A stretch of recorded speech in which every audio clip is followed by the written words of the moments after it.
Nuhi a.s. e ndërtoi ata nije, e na nije futi çiftet për secilin palë. Sepse nëse nuk është çift, ai nuk mund shumëzohet. A kupton e? Përveç si futi çiftet në anije, në ekuipazh, ai i thirrri edhe djemtë e vet, e familjet, e njerëzit që t'i futi, t'i shpëtoi njerëzit, sepse po nuk shpëtuan ata do faroheshin, ha? Kush do të shumëronte raca njerëzore. Pra, thirrja ishte që të shpëtohet raca njerëzore, të shpëtohet njerëzimi. Dhe vetë kur e lexojmë historinë e Nuhit a.s.,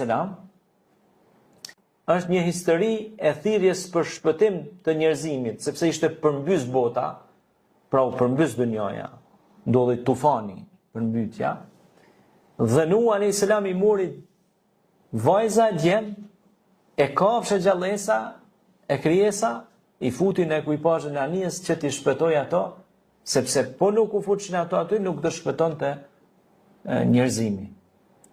Dhe kjo është vetë një porosi që pejgamberët e Zotit e kanë ruajtur familjen, e kanë ruajtur identitetin.